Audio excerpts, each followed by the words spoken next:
industry and mainly within the diabetic and obesity sectors. So their two main drugs are Mounjaro for diabetes and then Zepbound for weight loss.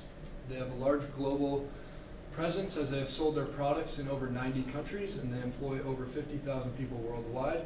They invest heavily in R&D and they're one of the fastest growing pharmaceutical companies today. Just a little bit on their industry, like I just said, within the global pharmaceutical industry. And within that, the weight loss market is also rapidly growing as there's more and more demand and it is becoming more and more socially acceptable to take those drugs. And then looking at the high R&D costs, a lot of the companies within the pharmaceutical industry reinvest about 15 to 25% of their total revenue back into R&D. And this kind of coincides into the patent-driven profits as they rely on exclusivity to make these R&D costs tolerable.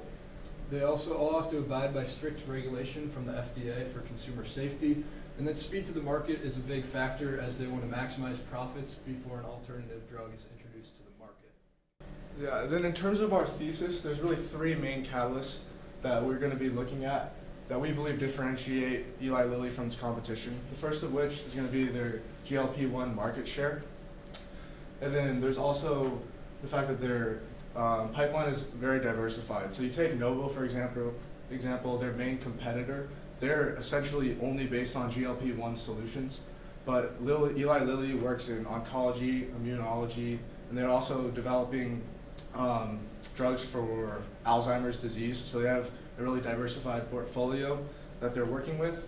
And then finally, their pricing power and operating leverage is really strong, and we believe that this is going to continue to allow them to grow long term, which would make them a strong fit for an SMIF company investment moving forward. And then taking a deeper dive into some of their financials, the two key points that I want to point out, the 2025 revenue at $65 billion, which is a 45% jump year over year, and then also their net income, which grew about 100% all the way up to $20 billion in the past year, 2025. And this is really significant, once again, comparing them with their competition, looking at their revenue growth of 45%, which is almost unprecedented in the pharmaceutical industry. And you see Novo, that's more typical at about 6%. And then across the board in the pharmaceutical industry, you're going to see growth of about 0 to 5%, which makes Eli Lilly really stand out in comparison to their competition. Our valuation, we took a blended valuation approach, and I'll get into that a little bit more in a minute. But we did take MarketWatch analyst target prices into account, which were $1,240. Our discounted cash flow model gave us a target price of $1,190. And then our relative valuation is actually extremely low at $283. Like I said, it was a blended valuation approach. So we weighted analysts at 10%, our discounted cash flow model, which took cash flow per share at 80%, and then a relative valuation at 10%, giving us a target price of $1,104.33. There are definitely some downside risks to consider for an investment in Eli Lilly. The first is going to be that GLP-1 concentration risk. Although, as I mentioned earlier, they have a really diversified portfolio. About 50% of their revenue is still tied to that weight loss sector. So any negative impacts in that area, such as a decrease in demand, for example, can negatively affect the company as a whole.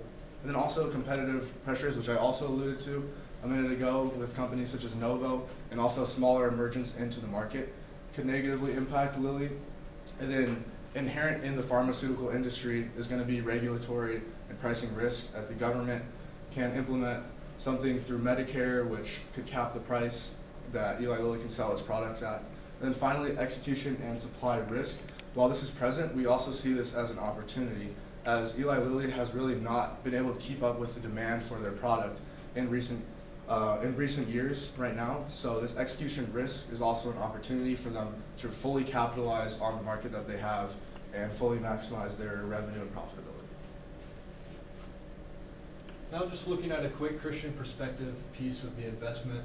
So first off, the main products that Eli Lilly produces, they improve the patient quality of life through weight loss drugs and diabetic drugs mainly.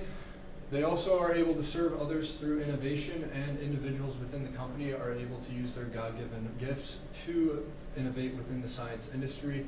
And then looking at the long-term goals, Eli Lilly isn't just concerned about the short term, as they're reinvesting heavily in their R&D expenses to ensure that innovation continues to occur within the future in the company. And then fourth key catalyst for success. First off, they dominate the GLP-1 market, and the obesity market as a whole provides a lot of upside, as it's projected to reach $95 billion by 2030 and $125 billion by 2035. They're also innovating two main new drug offerings right now. The first is retatrutide. This is expected by many experts to reach $4.9 billion in sales annually by 2030. And then the second one is orforglipron. This one is a GLP-1 oral alternative, so it's easier to use for consumers. It's also expected to be heavily successful. And then looking at their investment in manufacturing capacity, they've invested over $50 million over the last couple of years to try and keep up and meet consumer demands. And then finally, insurance coverage expansion. Medicare is expected to increase their coverage in April of 2026, so next month. And then through Phase D of the Medicare implementation in January 1 of 2027, they're supposed to increase coverage even further. So this unlocks many more million consumers that Eli Lilly can serve. And to conclude, we reiterate our buy recommendation of Eli Lilly with a target price of $1,104.33 with an implied upside of 21%. Thank you. So I suppose lawsuits are a big item, huh? For a downward price on this? On their medication, if there's a lawsuit on cancer causing or whatever, it comes out 10 years later. Yeah, and that's a risk for any pharmaceutical company. Yeah. I mean, it's really a risk for any company at all. I mean, Well, especially right. medicine. Yeah, yeah. So that still is a risk. Pharmaceuticals is an established sector. It's not like it's investors are backing out because there's that risk. I mean, there's always a time not to invest. There's always a reason not to invest. There's always risk in the market. Are most of the Lilly's products picked up by insurance? Yes. So the GLP-1 marketplace is, needless to say, a pretty full field of competitors. You mentioned they have some competitive advantages, especially seems like something about they're more used in the U.S. versus other areas. They got an oral that's coming out soon. Who are some of the other U.S. main competitors in the GLP marketplace? So it's basically just the two. From the research, Eli Lilly has about a 58% market share within the GLP-1 industry alone, and then Novo comes in at 40%. So then if there's any other players, they're basically just small emerging companies trying to enter in the industry, which it's a hard industry to enter in because it's, like we mentioned a lot of times, the R&D costs are pretty extensive, so you gotta have a big pool of money. Yeah, and on that, a reason why Eli Lilly's picked up a lot of market share is recent clinical studies have showed that their drugs are outperforming Novo's. I've read somewhere that there's this thing called compounding, where these places can make their own drugs once they basically they know what Eli Lilly puts in the mix. A pharmacy can basically just make their own GLP from the same materials. Is there any risk to that? Has there been some a discussion about that and some restrictions put on that? Right. I guess we didn't look into that specifically, but I would say because, like you said, the lawsuit potential, the regulation, Eli Lilly is established and they do have the legal network to avoid a lot of that, whereas if you get like a garage lab, there's a whole lot more risk there. So I'm not saying those drugs wouldn't work, but from an investment standpoint or even like a market penetration or competition standpoint, we wouldn't see that as a material. So once again, GLP is big. You mentioned a cancer drug, I think. Have they had any major, maybe I missed that, but they have some other drug. Have they had any major misses lately in any drugs that have pulled them down at all? Not in recent times. They've really been focusing in on the GLP-1 market. You showed in the financial statements kind of a huge growth in net income year over year. Is that something that's been realized in the stock price already? Is that something that was kind of baked in before this past year happened, or is that something that you think is coming in the future yet? Well, I guess from a theoretical standpoint, investors know more than us college students do. So whatever they're paying for the price is going to be, at least in part, put into the price. However, we do see still upside for that. And I think, so our relative valuation was really low, it was $283. So what we did is we took the trailing 12-month PE of the top 3 competitors and then the forward-looking PE of the top 3 competitors. And we took that 50% trailing and forward-looking, and we gave that a PE multiple, and then we took the earnings per share of Eli, and we multiplied that by the average PE multiple of the competitors, and that's how we got our price. But Yeah, and then the piece that's not factored in or shown on that first income statement that you look at is over the previous 3 years before this last year where they did really well, they're spending almost all of their money on research and development or CapEx expenses, and we're really seeing the benefits of those just starting now. What is the PE now? the PE, I guess I'd have to check, I don't know that off the top of my head. You don't know approximately? I want to say it's 14 or so. I may be wrong, but I don't know it off the top of my head. And you say that's better than the average? No, their PE multiple is actually much worse than their Oh. competitors. And that's why the relative valuation would be so low. So I've been asking all the teams, we got $39 trillion deficit. Mm-hmm.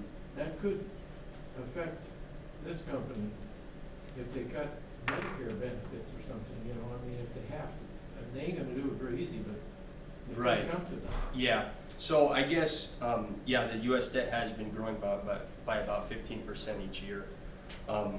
Now, it wouldn't directly impact Eli Lilly, but with the added debt, that increases the interest cost to the United States government, which would increase borrowing because we always have a deficit, which would increase interest rates. So from a borrowing perspective, I see that as being the largest factor affecting Eli Lilly would be the borrowing cost for You Eli don't Lilly. think they would ever have to cut Medicare benefits? Well, I guess that's more of a political question, but. Right now, they're actually expecting to increase the Medicare Yeah, I coverage know, on that's their what GLP-1. So right now, they're actually operating under a business model where most of the consumers for the GLP-1 specifically are actually paying out of pocket. So they're already successful in the current state within that model. This would be my argument. So any drug company is gonna have certain ethical issues or concerns about testing or some of their drugs. Are there any drugs that are primary sales agents for Eli Lilly that would be in any of the abortion contraceptive areas? You know, what's Eli Lilly's take on some of those items? I guess I appreciate the question, but we didn't look into that.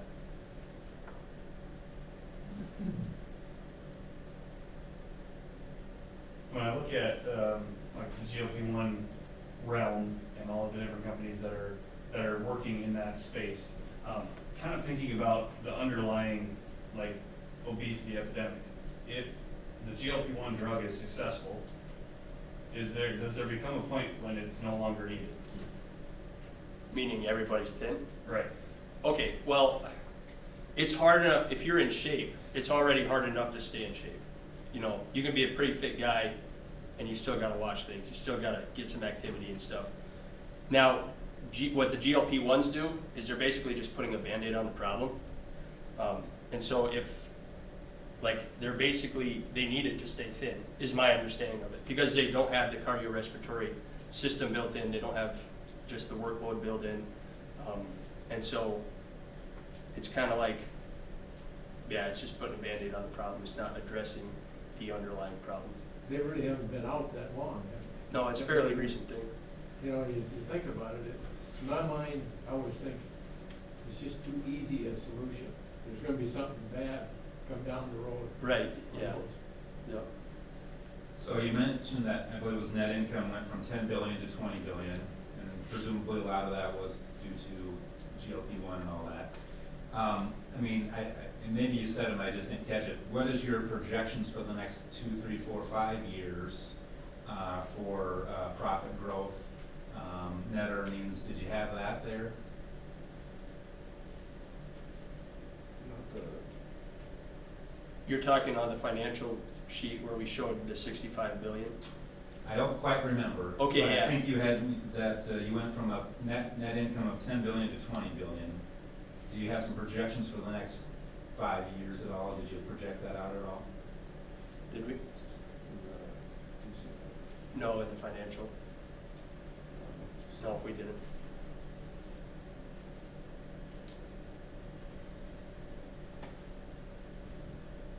All right, that's time.